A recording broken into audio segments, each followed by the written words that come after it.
A Sonic hero. That's it. That's the platinum. That's the fucking platinum. Yo, some fucking asshole thought it'd be a good idea to make the default trophy guide on PSN profiles for this game say it takes 15 hours. Fuck you. There's actually another trophy guide written about this game that puts it at 30 hours. That is far more likely. If you go to r/trophies and look up people that have gotten this platinum trophy, the idea that it can only take 15 hours is insane to them. But Sonic the Hedgehog exists in kind of this weird kind of space where Sonic is what I imagine the Final Fantasy series will eventually become. You know? There was so much goodwill produced in this franchise in the 90s that it may never be spent. And every okay or mediocre game gets, you know, celebrated by the community. And there's so many like TV shows and movies and breakfast cereals, and Sonic's based on everything. Maybe it'll last even longer than Final Fantasy. It's like if you were there in the 90s, it's exactly the same as Final Fantasy. It's like if you were there in the 90s, then you get it, right? You get it. All right. Let's what our capture card audio is. Now we're going to put that up a little bit. There we go. Okay. We have one thing left to do, ladies and gentlemen. And I don't know how long it's going to take. See 3591? Yep, 3591. We have 3 trophies to get. And they are all linked to each other. Okay, so all these trophies will pop once we complete every single mission the game has to offer. Just take my word for it. You can trust me, can't you? And right now, there are only 2 missions we have left. Clear Stage 30 with an S rank, and clear Stage 30 within 270 seconds. Stage 30 is the final boss. So we just got to get really good at the final boss. I'd say it'd take, I don't know, maybe 2 hours. Alright, so here... Oh yeah, there's our sluttiest avatar possible. I hear the Asteroid Wispin, especially the one that gives you a shield, is really useful for this fight. Where's the Asteroid Wispin? There we go. Will it only give you a shield? Yeah, we don't need to do that. It's inside distance more for reaching checkpoint. Take the Asteroid Wispin with a shield. Let's go. Asteroid Wispon with a shield. Let's go. Eggman Empire Fortress versus the Death Egg robot. Ooh, spooky. Why are you taking so long to load, my guy? I'm so scared.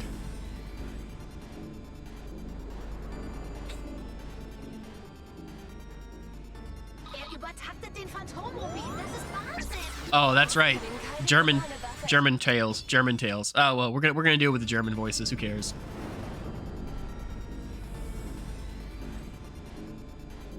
Maybe I'll turn off the radios, honestly. Man, got hit within like 2 seconds.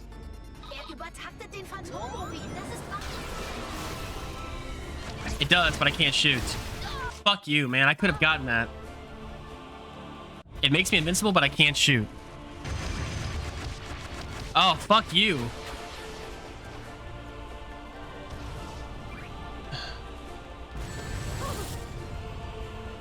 Yeah, if he hits you straight on it. Man, fuck this part. Fuck this part. This part is rough.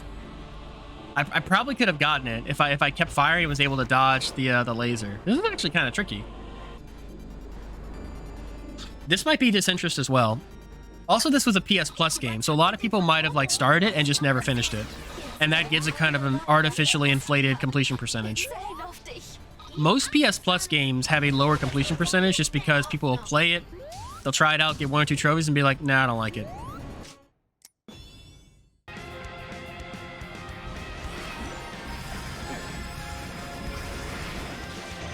Oh, maybe. This might be it. This might be it, guys. Come on. Come on. Come on,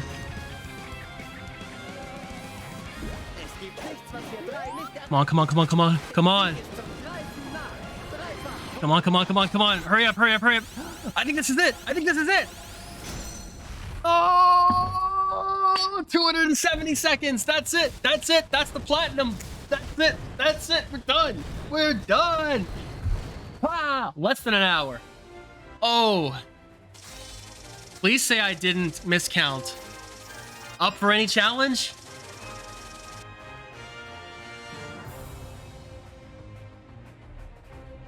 Oh, wait. Okay, no. I haven't technically gotten the items yet. I have to hit X to proceed through the results screen.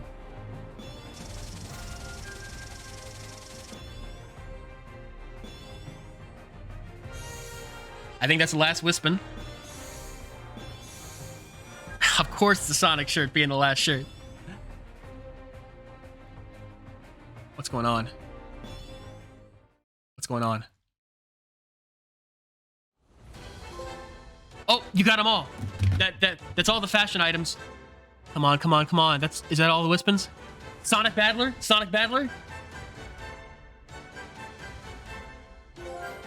A Sonic Hero. That's it. That's the platinum. That's the fucking platinum. Woo! Woo! All the S ranks, all the collectibles, all the time trials. Oh my god. Oh.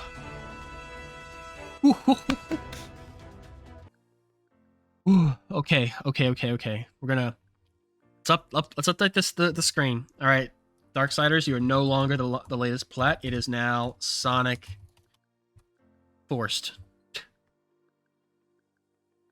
It's a pretty lame credit song. Bro, whatever happened to like It Doesn't Matter back in like Sonic Adventure or even Reach for the Stars?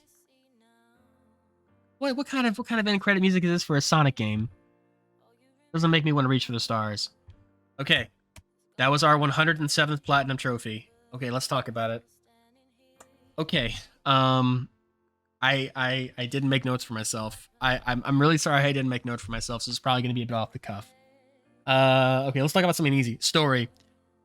I don't care about stories in Sonic games. I don't. I really don't care about stories in Sonic games. Like, as far as I'm concerned, there's been exactly one good story for a Sonic game that was at all complex whatsoever, and that was Sonic Adventure 1. The only good Sonic story, competent, coherent, and satisfying. I guess Sonic 1 and 2 had a good story. You know, get to the end of the level and don't die. I mean, they didn't promise much, and they delivered everything. Sonic Adventure 1, really good. This story... This there's a story for this game, but it's almost like the game itself doesn't care. It's like, look, it's a Sonic game. You don't give a shit about the story. You don't even see cutscenes when you replay levels. There are little cutscenes in the middle of levels, but you don't see anything related to the story when you replay levels. Those are all relegated to the theater option, and the theater option doesn't even care enough to label what the cutscenes are. They just call them 1, 2, 3, 4, 5, 6, 7. It's like the laziest you could get when it comes to story. The game doesn't care about the story. I don't care about the story either. This is the first Sonic game that I've played since 2003. Well, it's the first Sonic game I've beaten since 2003. The last Sonic game I beat completely was probably Sonic Adventure 1 on the GameCube. Yeah, back in the day. Well, Sonic Adventure DX, Director's Cut, whatever it was called. And I had a great time doing that. I have good memories of that. My brother and I also played a lot of Sonic Heroes, but I never beat it. Some of those trials to get the Chaos Emeralds are just really rough. I could probably do it now just because I'm just like, you know, better at games now, I think. But back then, either I didn't care or I just like could never just couldn't do it. Like I'd probably sit down, try to do it once or twice, be like, oh, I can't do it, and just like give up. Like I usually wouldn't sit down for like an hour or more and try to like, you know, like brute force something the way I do now with like platinum trophies and stuff. But that being said, Sonic Forces is not a bad game. I think it's a pretty good game. It's a pretty good game. It's kind of a mess in terms of like the direction they wanted to go, I think. But I don't play Sonic games. I don't know if this is good or bad, like par for the series, you know? I didn't enjoy the story as much as Sonic Adventure, but I enjoyed the gameplay of this game way more than Sonic Adventure. It felt a bit more polished and a lot more creative. There's really no 2D sections in Sonic Adventure, and it was the first time ever they were messing with 3D for a Sonic game. So, you know, your first time on limited hardware is probably not going to be the best, you know? There is a wealth of creativity in this game. In the 2D sections and 3D sections. almost every stage has its own gimmick or something new they throw at you. And those that don't at least look absolutely gorgeous. The game never feels like it's wasting your time. Even the collectibles. So probably the biggest culprit of this trophy taking as long as it has. Oh yeah, it took about 3 hours to beat the story. It took about 35 hours to get the Platinum Trophy. What the fuck? It takes over 10 times longer to get the Platinum Trophy. And I'll tell you why. Collectibles. So every level, non-boss level, has 5 red star rings. They're hidden somewhere in the level. Okay, great. They're in different routes, so it's almost... I think it's possible to get every single red star in one go, but you literally have to like go back to other areas and take different routes. Like if you don't know to do that, you're probably never going to do it accidentally. So what these red stars do is they make you play through the level multiple times, which is kind of annoying, but Sonic levels are massive with multiple routes to get to the goal ring. So what the red star rings are really doing is like, hey, see the entire level, see all the hidden routes that we put in the game. I'm on it. I love it. Good stuff. Once you get through the red star rings, though, you have to do the numbered rings. So they're these little rings with numbers in them, 1 through 5, and they appear somewhere in the level. And you have to touch them in reverse order, so 5, 4, 3, 2, 1. They're all pretty close to each other, and rarely do they require any kind of thought on how you're going to get all these rings. Okay, all right, beat the level. Then you have to go for the Silver Moon medals. The Silver Moon medals are more interesting, I think, because they're all pretty close to each other, but once you touch one, they all start disappearing, so you have to get all of them. You have to kind of look and see what route you're going to take and plan out how you're going to get to them. And some of them are pretty complicated and do test your ability, your mastery of the controls of the game. So red stars are great because they make you explore the entire level and see everything it has to offer. Silver Moon medals are great because they test your precision and your ability, your controls, or like your mastery of the controls. Numbered rings are just fucking padding. Like they are. And there's 5 of them per every non-boss stage. It's like the bonus ring in the original. Yeah. There are bonus levels. They're kind of like hidden levels, really. And what's wild is there's 7 of them, but they don't give you a Chaos Emerald. Like, Super Sonic is just DLC. The Chaos Emeralds aren't in this game. I think someone just forgot to put them in because there are 7 extra levels, which are pretty difficult, and all of them are only accessed after you get collectibles. So they're basically a reward for going back and like mastering the game. You're pretty likely to be good at the game if you've unlocked these levels at all. And there's 7 of them, and at the end they do not give you a Chaos Emerald. I think someone fucked up. They probably should give you a Chaos Emerald, and at the end you should be able to become Super Sonic. As it is, Super Sonic is just a DLC. I'm pretty sure someone fucked up and just forgot to put him in the game, and they're like, fuck it, DLC, who cares? It's weird because when you turn into Super Sonic, the Chaos Emeralds appear around you, but the Chaos Emeralds aren't in this game. Someone fucked up. Someone fucked up, and they're like, whatever, who cares? Free DLC a month after the game comes out. Yay!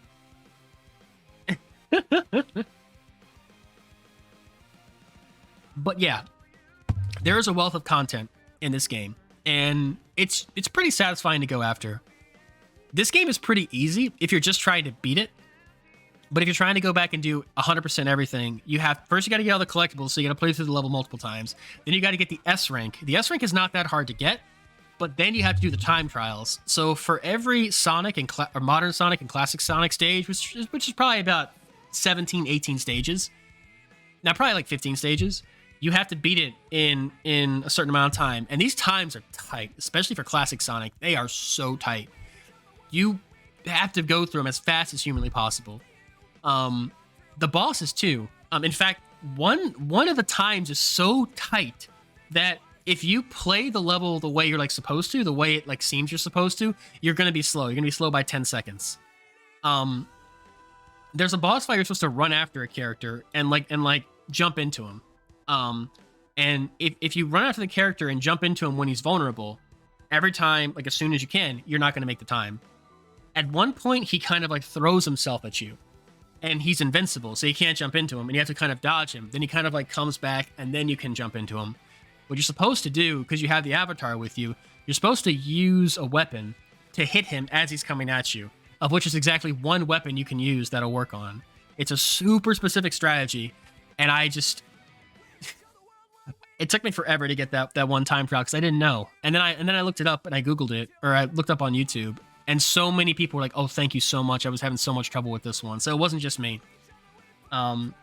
This is probably not the platinum to go after if you don't want to have to like look shit up. Like for real. Like there were so many times I was like, am I doing the right route? Am I boosting at the right time? Am I going after the right enemies? Am I doing this? Am I doing that? Because these times are so tight. Like almost every time I almost missed it by like a second or two. Like some of them I just barely made it. Even with supersonic. Yeah. Without supersonic, some of these might be impossible. Okay, not impossible, but extremely difficult. This is probably the hardest 4 out of 10 platinum I ever got. I don't know who the fucking rabid Sonic fanboys are that are calling this a 4 out of 10 and saying it's easier. Well, okay, I haven't played the other Sonic games. Maybe Sonic Generations and Sonic Colors, and I hear Sonic Unleashed is like a 9 out of 10 difficulty. But Sonic Unleashed has a higher completion rate than this game. All right, I'm rambling a bit. Should you go after this platinum trophy? No, don't do it. I like it because I feel like it challenges me. I feel like the platinum trophy is like once you get the platinum trophy, you have mastered this game. You've pretty much done everything there is to, and then some. Like once you have this platinum trophy, you've gone through every level probably 10 times, and I'm like not exaggerating. In fact, there's a pretty grindy trophy in which you have to collect 100,000 rings. Play the credits again. And what they mean by collecting 100,000 rings means like you finish a stage, and whatever rings you finish a stage with gets added to like an invisible tally that you don't see. Once again, someone probably fucked up with that. It probably should have been 10,000 rings. It should have been like 1,000, 5,000, 10,000 instead of 10,000, 50,000, 100,000. Because 100,000 rings, I spent 2.5 hours on stream doing the same level over and over again, getting about 900 rings every minute and a half. Before I finally got that trophy. And that was after doing pretty much everything else. So, like, is it a grindy platinum? That one trophy is grindy. There's no way around it. You're not going to make that many rings just like playing through the game. I would say the number rings are pretty grindy. They can just fucking go. They don't really add anything to the game. Red star rings stay and the moon medal stay, and get rid of the numbered rings. Boss fight times are fine. Boss fight times are good. And classic Sonic and modern Sonic time travels are great. And having to get an S ring every stage is fine too. Sonic the Hedgehog, this game is not a game that's hard to like get through. It's not hard to get to the end of the level and not die. That's not really that difficult. It might take you a few tries, but it's not that difficult. What is hard is doing it on your first try without losing any rings, doing it in a certain amount of time.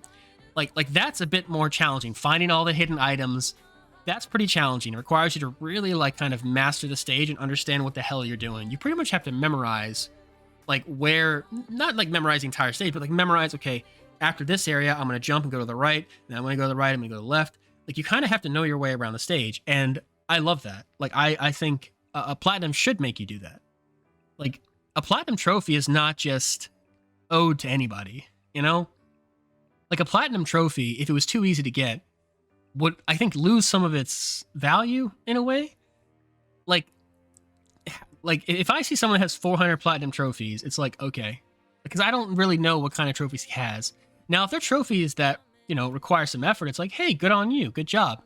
But like, what is great about platinum trophies to me is that I've seen everything the game has to offer. Like, I understand this game. Like, a lot of games back in the day, like once you beat them, you pretty much saw everything because you had to go through everything. Like there weren't side quests in Mega Man 2. You know what I mean? Like once you beat the game, you saw everything. Like there was nothing else, you know? And games back then were not easy. So once you beat them, you were pretty much a master of them. There was very rarely harder difficulties, and there was very rarely optional anything because it was all in like the main game. But you know, nowadays games have, you know, different difficulty levels. They have hidden bosses. They have like side quests. There's like so much extra to a game than just getting to the end of the story or the campaign. And what I like about platinum trophies is they kind of lay out in front of you like, hey, this is the whole game, really. This is the entire game. And sometimes you get weird trophies where you have to like kill an enemy in a super specific way or use a certain weapon 100 times. You know, whatever. But for the most part, platinum trophies are like, this is the whole game. Like, if you want to experience the whole game and everything there is, here it is. You know? So beating this game is just 3 hours of probably like middle of the road entertainment. But getting the platinum trophy, you have to like master every stage, find all the collectibles. You have to do everything. And when I get to the end of that and get the platinum trophy, it's like I have a greater appreciation for every game I play. I don't think there was one time where I felt worse about a game after getting the platinum than I did when I beat it for the first time. Because whatever this game is, once you get the platinum trophy, you understand it. You've like met it on its own terms. Like, yes, I got all the time trials. I got all the S ranks. I got all the collectibles. I got it. And at the end of it, what do I got to say about it? I liked it, but I can almost guarantee not many people will like it. I mean, this game is 7 years old. I think history's already been written about this game. It was not very good. It was not very well received. People didn't like it. I liked it. I thought it was fun. I thought it was fun to kind of like test me and kind of push my skill and mastery of the controls to the limit. I thought that was fun. I think that is fun. You know? Having to adapt and meet the game on its own terms. I had a good time.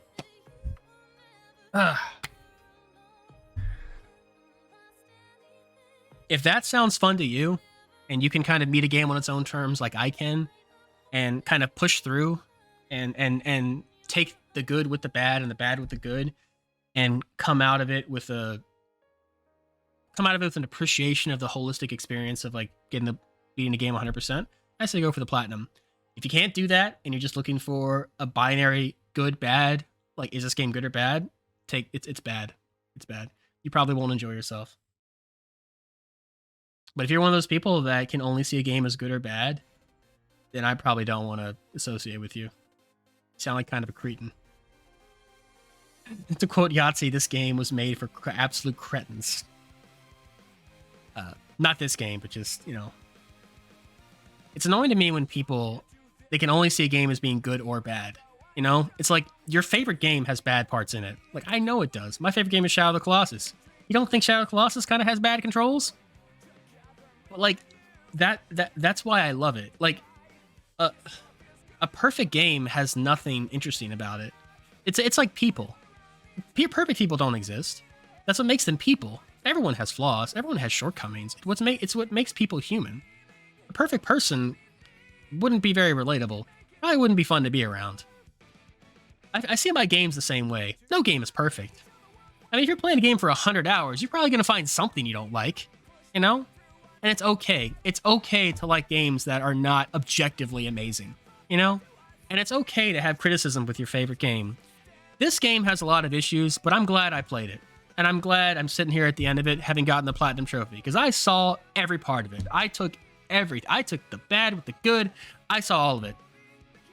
And at the end of it, I gotta say, I had a good time. All right, that's it.